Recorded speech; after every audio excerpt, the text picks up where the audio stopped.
आइए संगत जी, हम सब मिलकर करते हैं शिव पुराण का पाठ स्टार्ट। चलिए चलते हैं अपनी जो हमने एक निश्चित किया अपने घर का एक बहुत ही प्यारा सा कोना जिसमें हम शिव पुराण का पाठ रोज़ करते हैं बैठ के बहुत ही शांति के साथ। आइए।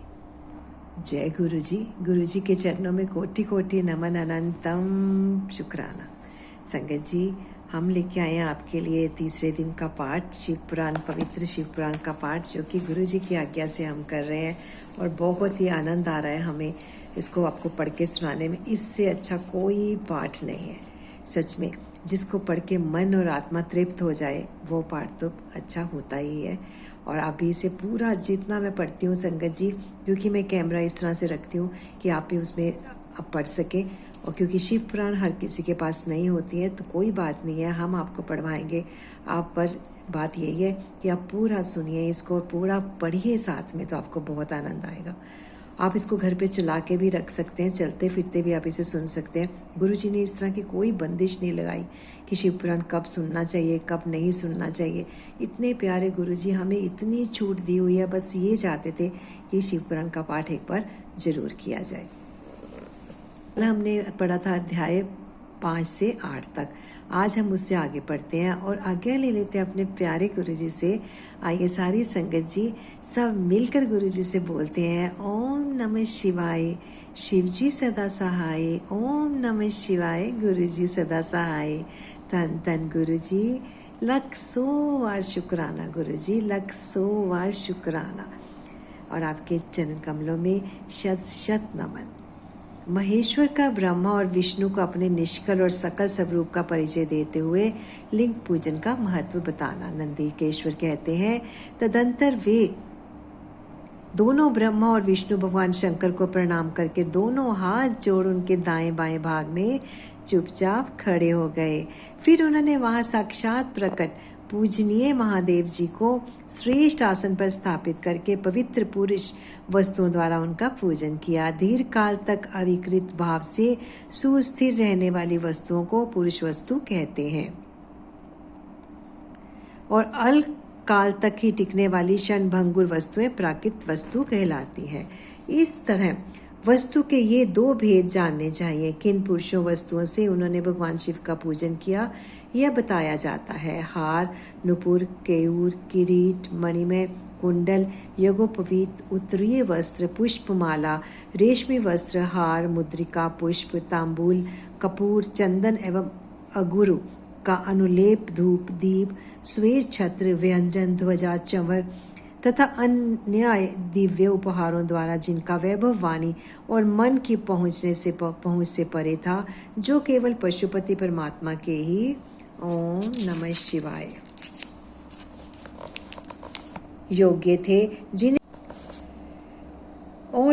पशु बद्ध जीव कदापि नहीं पा सकते। उन दोनों ने अपने स्वामी महेश्वर का पूजन किया। सबसे पहले वहां ब्रह्मा और विष्णु ने भगवान शंकर की पूजा की। इससे प्रसन्न हो भक्ति पूर्वक भगवान शिव ने वहां नम्र भाव से खड़े हुए उन दोनों देवताओं से मुस्कुराकर कहा। महेश्वर बोले, पुत्रों, आज का दिन एक महान दिन है। इसमें तुम्हारे द्वारा जो आज मेरी पूजा हुई है, इसमें मैं तुम लोगों पर बहुत प्रसन्न हूँ। इसी कारण यह दिन परम पवित्र और महान से महान होगा। आज की यह तिथि शिवरात्रि के नाम से विख्यात होकर मेरे लिए परम प्रिय होगी। इसके समय में जो मेरे लिंग, निष्कल अंग, आकृति से रहित निराकार स्वरूप के प्रतीक, वेद सकल साकार रूप के प्रतीक विग्रह की पूजा करेगा, वह पुरुष जगत की सृष्टि और पालन आदि कार्य भी कर सकता है। जो शिवरात्रि को दिन रात निराहार एवं जितेंद्रिय रहकर अपनी शक्ति के अनुसार निश्चल भाव से मेरी यथोचित पूजा करेगा, उसको मिलने वाले फल का वर्णन सुनो। 1 वर्ष तक निरंतर मेरी पूजा करने पर जो फल मिलता है, वे सारा फल केवल शिवरात्रि को मेरी पूजन करने से मनुष्य तत्काल प्राप्त कर लेता है। जैसे पूर्ण चंद्रमा का उदय समुद्र की वृद्धि का अवसर है, उसी प्रकार यह शिवरात्रि तिथि मेरे धर्म की वृद्धि का समय है। इस तिथि में मेरी स्थापना आदि का मंगलमय उत्सव होना चाहिए। पहले मैं जब ज्योतिमय स्तंभ रूप से प्रकट हुआ था, वह समय मार्गशीर्ष मास में आद्रा नक्षत्र से युक्त पूर्णमासी या प्रतिपदा था। जो पुरुष मार्गशीर्ष मास में आद्रा नक्षत्र होने पर पार्वती सहित मेरा दर्शन करता है अथवा मेरी मूर्ति या लिंग की ही झांकी करता है, वह मेरे लिए कार्तिकेय से भी अधिक प्रिय है। उस शुभ दिन को मेरे दर्शन मात्र से पूरा फल प्राप्त होता है। यदि दर्शन के साथ साथ मेरा पूजन भी किया जाए तो इतना अधिक फल प्राप्त होता है कि उसका वाणी द्वारा वर्णन नहीं हो सकता। वहाँ पर मैं लिंग रूप से प्रकट होकर बहुत बड़ा हो गया था, अतः उस लिंग के कारण यह भूतल लिंग स्थान के नाम से प्रसिद्ध हुआ। जगत के लोग इसका दर्शन और पूजन कर सकें, इसके लिए यह अनादि और अनंत ज्योति स्तंभ अथवा ज्योतिमय लिंग अत्यंत छोटा हो जाएगा। यह लिंग सब प्रकार के भोग सुलभ कराने वाला तथा भोग और मोक्ष का एकमात्र साधन है। इसका दर्शन, स्पर्श और ध्यान किया जाए तो यह प्राणियों को जन्म और मृत्यु के कष्ट से छुड़ाने वाला है। अग्नि के पहाड़ जैसा जो यह शिवलिंग यहाँ प्रकट हुआ, इसके कारण यह स्थान अरुणाचल नाम से प्रसिद्ध होगा। यहाँ अनेक प्रकार के बड़े बड़े तीर्थ प्रकट होंगे। इस स्थान में निवास करने या मरने से जीवों का मोक्ष तक हो जाएगा। मेरे 2 रूप हैं, सकल और निष्कल। दूसरे किसी के ऐसे रूप नहीं है। पहले मैं स्तंभ रूप से प्रकट हुआ, फिर अपने साक्षात रूप से। ब्रह्म भाव मेरा निष्कल रूप है और महेश्वर भाव सकल रूप। ये दोनों मेरे ही सिद्ध रूप हैं।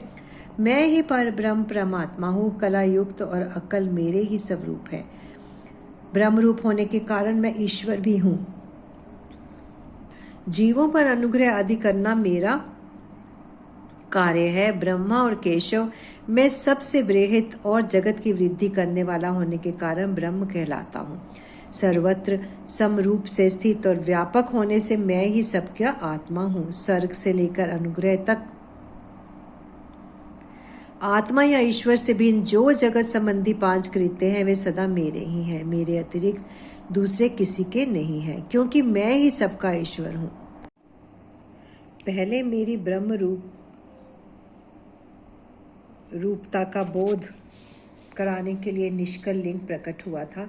फिर अज्ञात ईश्वर तत्व का साक्षात्कार कराने के निमित्त मैं साक्षात जगदीश्वर ही सकल रूप में तत्काल प्रकट हो गया। अतः मुझ में जो ईश्वर तत्व है उसे ही मेरा सकल रूप जानना चाहिए, तथा जो यह मेरा निष्कल स्तंभ है वह मेरे ब्रह्म स्वरूप का बोध कराने वाला है। वह मेरा ही लिंग चिन्ह है। तुम दोनों प्रतिदिन यहाँ रहकर इसका पूजन करो। यह मेरा ही स्वरूप है और मेरे सामीप्य की प्राप्ति कराने वाला है। लिंग और लिंगी में नित्य अभेद होने के कारण मेरे इस लिंग का महान पुरुषों को भी पूजन करना चाहिए। मेरे एक लिंग की स्थापना करने का यह फल बताया गया है कि उपासक को मेरी समानता की प्राप्ति हो जाती है। यदि एक के बाद दूसरे शिवलिंग की स्थापना कर दी गई, तब तो उपासक को फलस्वरूप से मेरे साथ एकत्व सायुज्य मोक्ष रूप फल प्राप्त होता है। प्रधानतः शिवलिंग की ही स्थापना करनी चाहिए। मूर्ति की स्थापना उसकी अपेक्षा गौण कर्म है।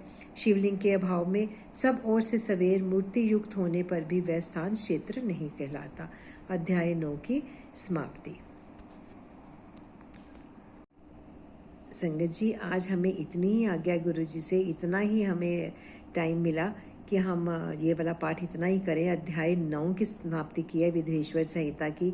और आइए गुरु जी से आज्ञा ले लेते हैं एक बार। और जितना शुक्राना करें संगत जी, जितना शुक्राना करें बहुत कम है, क्योंकि शुक्राना में बहुत शक्ति है। आपको मालूम है, मैंने पहले भी बहुत बार बताया है, शुक्राना में कितना सब कुछ है। पूरी सृष्टि का उसमें निवास है। देखिए, श से शंकर भगवान, क से कृष्ण कन्हैया, र से श्री रामचंद्र जी, न से गुरु नानक देव जी, और देखिए सारे भगवान हमारे एक ही उसमें आ जाते हैं। तो शुक्राना करना तो बिल्कुल मत छोड़िए। दिन रात सोते उठते चलते फिरते खाना बनाते खाते सब कुछ करते शुक्राना तो करते जाइए। गुरु जी का शुक्राना 100 बारी शुक्राना। और कितना आसान तरीका है गुरु जी ने हमें बताया। अपनी भक्ति का एक नया आयाम सेट किया गुरु जी ने हमारे लिए, बिल्कुल एक नया हट के बिल्कुल। और गुरु जी की प्राप्ति तो हमें उसी दिन हो जाती है जिस दिन हम गुरु जी से जुड़ जाते हैं। गुरु जी से आज्ञा ले लेते हैं संगत जी। ओम नमः शिवाय। शिव जी सदा सहाय।